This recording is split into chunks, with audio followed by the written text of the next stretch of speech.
Look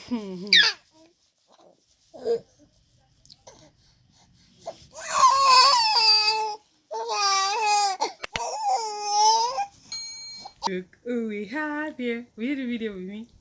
Will you do video with me? You have to make me smiling. You were smiling when I said come and do video. You do video with me? Will you join mommy to make a video? Say hi, look at the camera and say hi. Say hey guys, welcome back to my channel. Let's see if we can make the video together. Okay, let's go. Let me introduce you. Hey. Oh, hi, if it's your first time here, my name is Adenike or Olori Esho. On this channel, I create content that relates to love, marriage, lifestyle, relationships, dating, motherhood, babies, you know, good stuff. So if you're interested in any of those things, please subscribe to the channel, thumbs up this video, check out my other videos, and let me know down below in the comment section that you are a new subscriber. All right, thank you. So today I'm going to be sharing with you how I am able to get my baby Nimi to sleep through the night. So Nim, like I like to call him, is 3 months now, and for a long while now, he sleeps through the night. Like, I've not had to rock him to sleep at night in a long time, and it took a lot of steps. It took a lot of being deliberate, like, intentionality. Yes, that's the word, to be able to get him to that place. Okay, just stay here and watch mommy. Okay, support mommy. Okay, baby? Okay, so it took a lot of intentionality to be able to get him to that place. I mean, of course, it's only 3 months, so he still feeds at night, but he feeds on a schedule, just like every other thing I'll be talking about in this. So let's get into it. Number one, you have to create a consistent schedule. Okay, when Nimi was born and we got home, of course, this is my first time being a mom, and there were some things I learned online from reading books and whatever, but there were some things I had to learn by myself, because babies are different at the end of the day, right? So your baby might just be different from every other baby. So after we got home and we started getting into a routine, you know, my mom would always say, oh, let him sleep, oh, let him play, or whatever. But then I realized that no, I can't let him create a schedule for me. I'm talking about, this was like a month into our mother-son relationship. Can you hear him laughing? I'll put you in your bassinet. This was, yeah, about a month into our mother-son. So this was about a month into our mother-son relationship and everything. And you know, my mom would always say, oh, let him do whatever he wants to do. Let him sleep if he wants to sleep. Let him play if he wants to play. And then I realized that no, it can't work like that, because I can't let him dictate a schedule for me. Okay, I have to do other things aside from take care of him. Of course, I have to work, so I can't just let him do whatever he wants whenever he feels like it. Do you get what I'm saying? So based on that, I decided to create a schedule that works for both of us, and not just a night routine or a morning routine. It was a day to night routine. I looked at his own schedule, and then I looked at mine, and then I infused both together to create what I would like to describe as a perfect schedule, and it works great. So you have to create a consistent schedule, and not just create it, you need to stick to it. So when he's supposed to be sleeping, if he's awake, you need to get him to sleep. When he's supposed to be awake, if he's sleeping, you need to wake him up. My baby wakes up 7 a.m. If he's sleeping, I'm waking him up. Either I wakes up himself or I wake him up, either of the two. But 7 a.m, baby, you better wake up. Because I know that I still want you to sleep after taking your bath and having your morning feed. So do you get? Number two, you need to feed your baby a lot more during the day, so that they are gaining weight, you know, they are getting all the nutrients they're supposed to be getting, and they're growing as they should, so that you don't have to feed them as much at night. So during the day, I feed him as often as every 2 hours. He's getting fed, so that at night I know that okay, I only have to feed him once, or at most twice.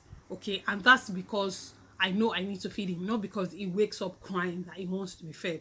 Do you get what I'm saying? Because by the time he's full, he's been fed so well throughout the day. By the time he's sleeping at night, he's not going to wake up cranky, he's not going to wake up tired, he's not going to wake up screaming, asking to be fed. Number 3, encourage only short naps during the day. So anything after 1 p.m. in the afternoon to like 5:30, it can, of course, it naps, but his naps are usually quite short, like maybe 5 minutes nap here, 20 minutes, not longer than 20 minutes, maybe 20 minutes nap here, just short naps here and there. But in between, I'm going to talk about it shortly, but in between, he's awake, he's feeding, he's playing, he's watching TV, he's looking around, he's seeing people. He knows it's daytime. So the point being, don't allow your baby to sleep for hours during the day, because if they sleep so much during the day, at night they won't be able to sleep as much.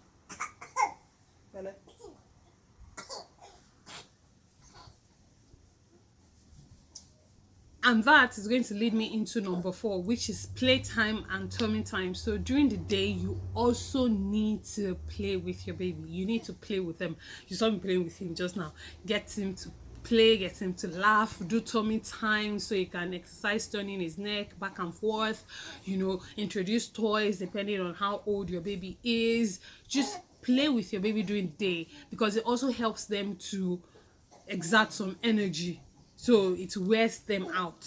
And again, that leads into number 5, which is for you to differentiate between day and night. So your baby can't talk, and they don't understand time particularly. You have to teach them.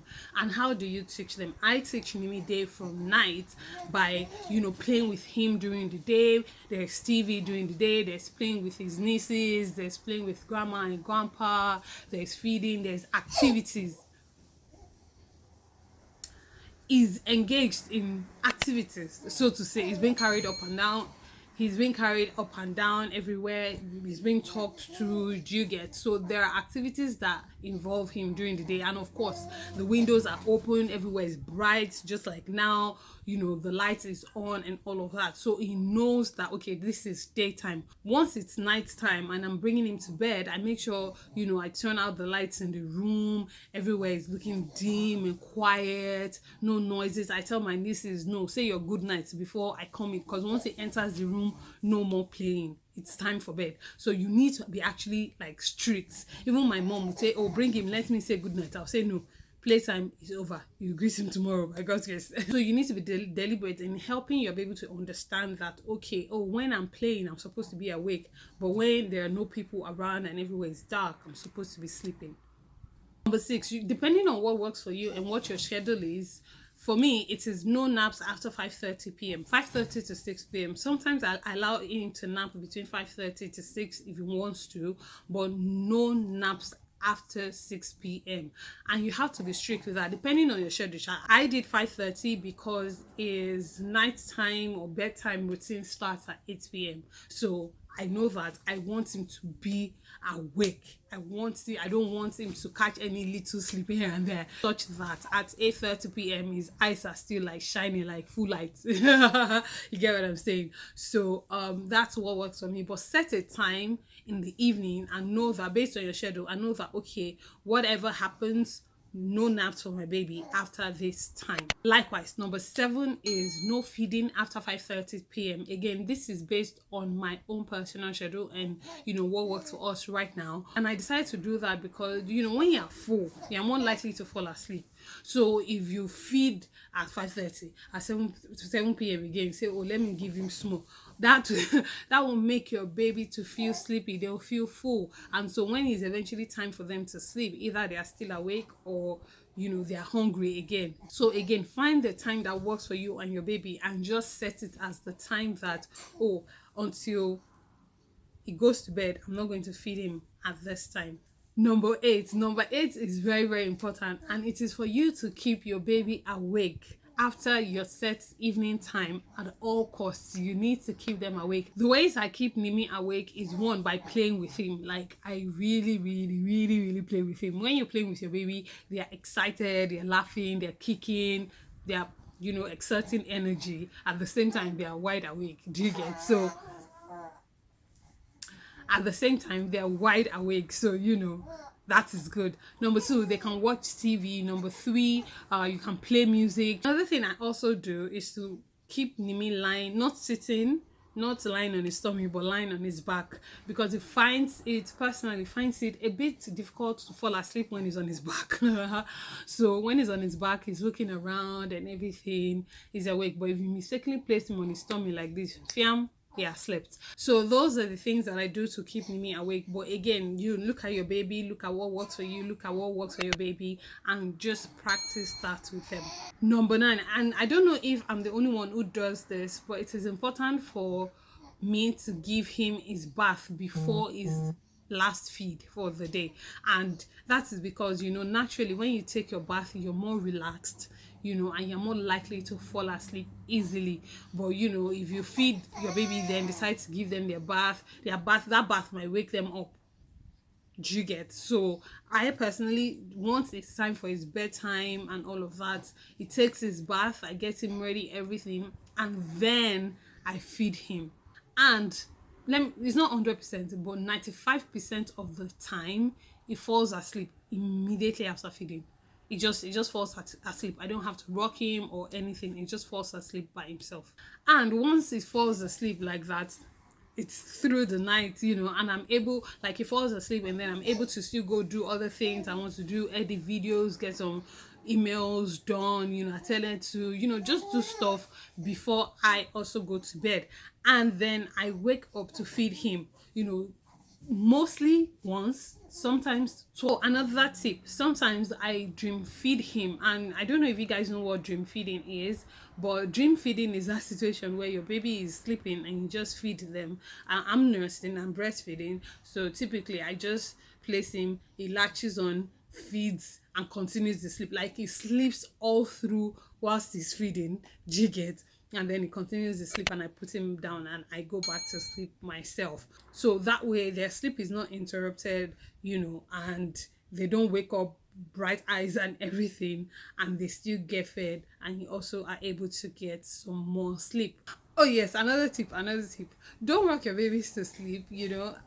You don't want them to get used to you rocking them to sleep. I know a lot of people say this. Well, I'm lucky because Nimi falls asleep right after feeding, so I really don't do any rocking per se. And even if it doesn't, on the occasions that it doesn't, I just give him the pacifier and he still falls asleep right after. So, but I know a lot of people say don't rock them to sleep, and I think it's just so that you don't have to be waking up midnight and be rocking them. I used to do that when I was a JJC.